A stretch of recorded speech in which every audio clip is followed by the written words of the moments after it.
अस्सलाम वालेकुम स्टूडेंट्स, मैं हूं फवाद अहमद और आप देख रहे हैं मेरा यूट्यूब चैनल आओ सीखो पाकिस्तान। आज की हमारी वीडियो का टॉपिक है electric field and electric field lines. Electric field किसी भी चार्ज के गिर्द, किसी भी चार्ज पार्टिकल के गिर्द स्पेस का वो रीजन होता है जहां पर वो चार्ज किसी दूसरे चार्ज को अट्रैक्ट या रिपल कर सकता है।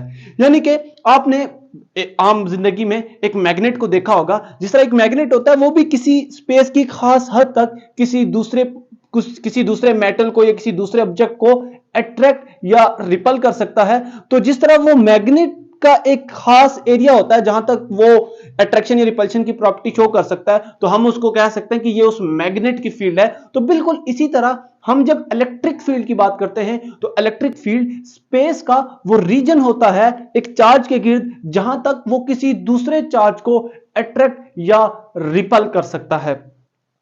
न्यूटन लॉ ऑफ ग्रेविटेशन और columns law of electrostatic force, basically ये दो ऐसे लॉज हैं जो हमें ग्रेविटेशनल फोर्स और इलेक्ट्रोस्टैटिक फोर्स को के मैग्नीट्यूड को मेजर करने और फिर इनकी डायरेक्शन को भी मेजर करने का तरीका बताते हैं। लेकिन एक बंदा ये सवाल कर सकता है कि ये जो ग्रेविटेशनल फोर्स है और इलेक्ट्रोस्टैटिक फोर्स है, इसका ओरिजिन क्या है?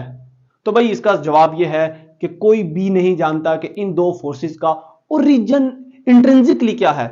हम नहीं जानते, हां पर हम यह जानते हैं ये फोर्सेस एक्ट कैसे करती हैं, ये फोर्सेस बिहेव कैसे करती हैं, इनकी क्या क्या प्रॉपर्टीज हैं और इनके क्या क्या असरात होते हैं हमारी जिंदगी पे, और हम इन फोर्सेस को समझकर अपनी डेली लाइफ में इंसानियत के लिए किस तरह यूज कर सकते हैं। इसकी मिसाल हमारी आर्टिफिशियल सैटेलाइट्स देखें। हम ग्रेविटेशन के लॉज को समझ के हमने सैटेलाइट्स बना ली, हमने मिसाइल्स बना लिए, हम मार्स तक पहुंच गए, हम चांद तक पहुंच गए। इसी तरह इलेक्ट्रोस्टैटिक और कोलंबिक जो फोर्स है उसको हमने समझ के हमने इलेक्ट्रॉनिक्स की दुनिया में एक इनकलाब बर्पा कर दिया, हमने कंप्यूटर्स बना लिए, लैपटॉप बना लिए और बहुत कुछ। लेकिन फिर भी हम इनको फंडामेंटल फोर्सेस ऑफ नेचर ही कहते हैं, क्योंकि इनके बारे में वो डेप्थ नॉलेज कि आखिर ये फोर्सेस होती क्यों है वो हमें नहीं पता, इसलिए हम इनको फंडामेंटल फोर्सेस ऑफ नेचर कहते हैं। Basically 4 fundamental forces of nature हैं, उनमें से 2 ये हैं।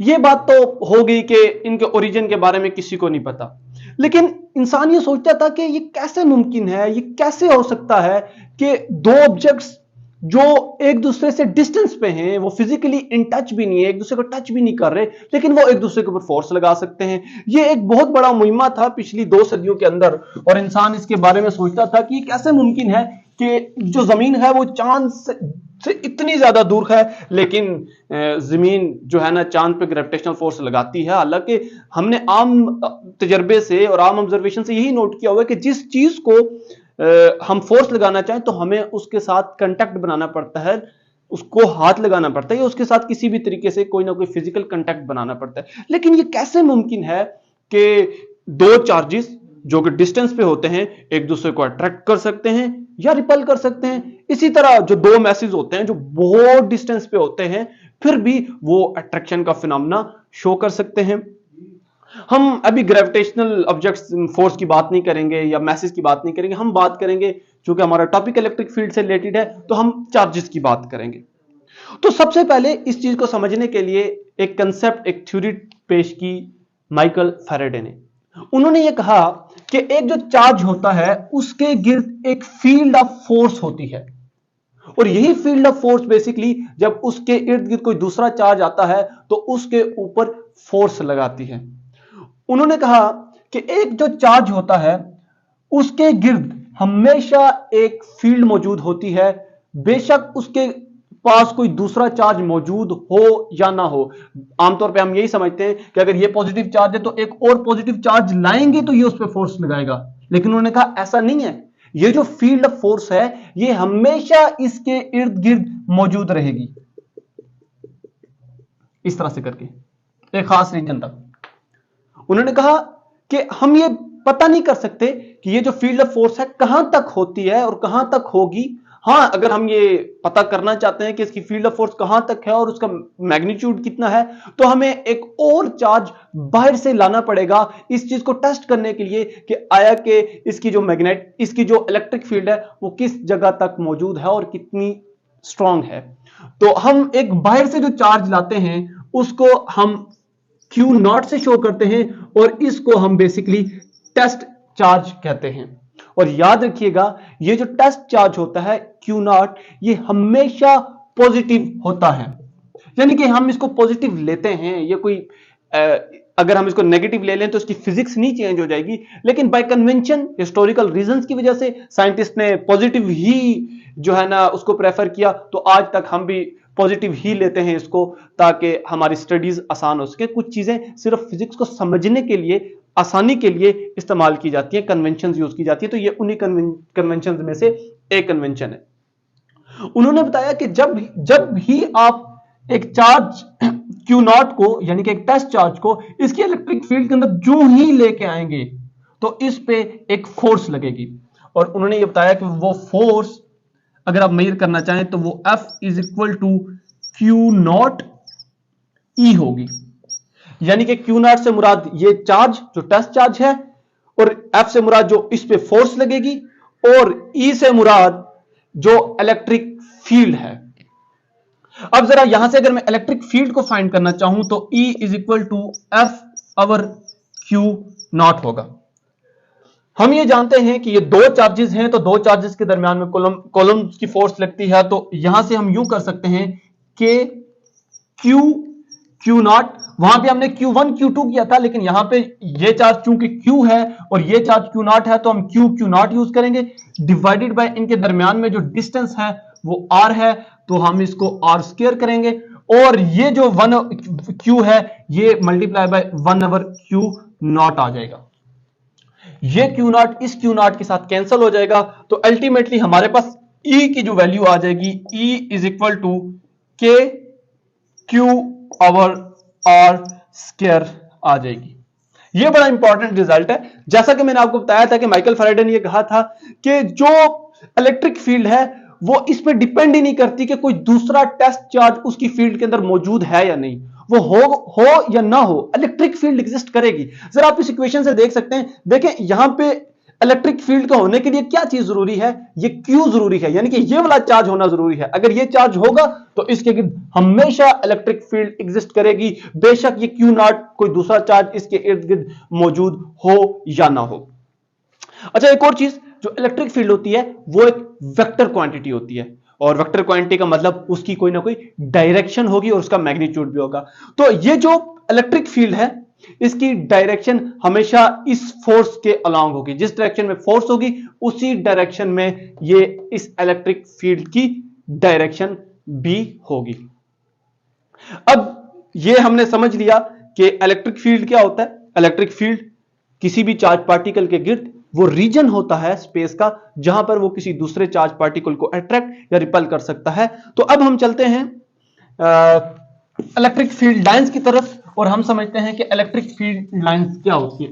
देखिए, मैंने आपको बताया कि फिजिक्स के अंदर जब भी फिजिक्स पढ़ी जाती है, कोई भी साइंस पढ़ी जाती है, तो चीजों को समझने के लिए आसान से आसान तरीके ढूंढने की कोशिश की जाती है। कोशिश ये की जाती है कि ऐसे तरीके डिस्कवर किए जाएं जिसके जरिए चीजों को बहुत आसानी से समझा जाए। तो इलेक्ट्रिक फील्ड लाइंस चूंकि इलेक्ट्रिक फील्ड को चूंकि हम देख नहीं सकते, तो फिर एक साइंसदानों ने सोचा क्यों ना कोई ऐसा तरीका ढूंढा जाए जिसके जरिए हम इलेक्ट्रिक फील्ड को विजुलाइज कर सके, अपने दिमाग के अंदर उसका कुछ इमेज बना सके कि electric field line, electric field basically कुछ इस तरह की चीज होती है।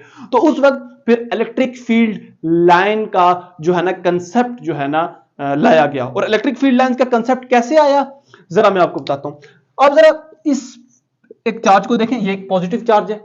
तो जिस तरह मैंने आपको बताया कि जो टेस्ट चार्ज होता है वो हमेशा पॉजिटिव होता है, तो अगर ये पॉजिटिव चार्ज है तो यहां पे अगर मैं बाहर से एक टेस्ट चार्ज लाता हूं, Q0 इस जगह पे लाता हूं, तो इस पे ये चूंकि पॉजिटिव है टेस्ट चार्ज भी, तो ये वाला इस पे रिपल्सिव फोर्स लगाएगा, यानी कि बाहर की डायरेक्शन में इस जगह पे रखता हूं। इसी तरह अगर मैं यहां पे रखता हूं तो भी इस डायरेक्शन में फोर्स लगाएगा, मैं अगर यहां पे रखता हूं तो भी इस डायरेक्शन में फोर्स लगेगी, यहां पे रखता हूं तो भी बाहर की तरफ फोर्स लगेगी।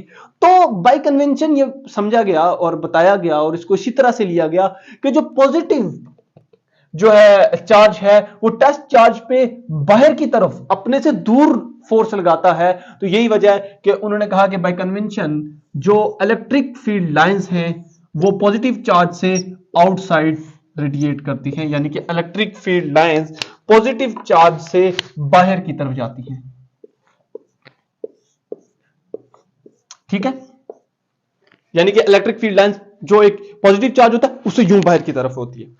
और अगर हम नेगेटिव चार्ज को लें तो आपको पता है, ये मैंने टेस्ट चार्ज की बात की, अगर यहां पे मैं टेस्ट चार्ज लाता हूं, टेस्ट चार्ज मैंने आपको बताया कि पॉजिटिव होगा, तो जाहिर सी बात है कि ये इसको अंदर की तरफ अट्रैक्ट करेगा, इधर से भी अंदर की तरफ, अगर मैं यहां पे रखता हूं तो भी अंदर की तरफ। तो फिर ये माना गया कि जो नेगेटिव चार्ज होते हैं इलेक्ट्रिक फील्ड लाइंस उनके अंदर की तरफ आती हैं।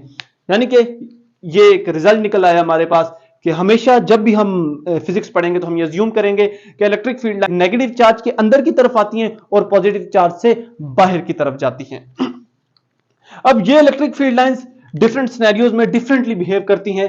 अगर हम ये मान लें कि हम दो लाइक चार्जेस को एक दूसरे के करीब लेके आए, जिस तरह मेरे पास अगर ये पॉजिटिव चार्ज है तो यहां पे मैं पॉजिटिव चार्ज लेके आऊं, तो होगा ये कि इससे इलेक्ट्रिक फील्ड लाइन यहां से बाहर निकलेगी और इससे भी यहां से इलेक्ट्रिक फील्ड बाहर निकलेगी। लेकिन आगे आके ये दोनों एक दूसरे को रिपल करेंगी, तो रिपल्शन की वजह से यहां से ये फील्ड नीचे की तरफ चली जाएगी और ये फील्ड यहां से नीचे की तरफ चली जाएगी। इसी तरह यहां से यूं और यहां से यूं, क्योंकि यहां से तो आपको पता है कि इलेक्ट्रिक फील्ड लाइंस बाहर की तरफ ही जाती हैं पॉजिटिव चार्जेस से, तो यहां से इस तरह।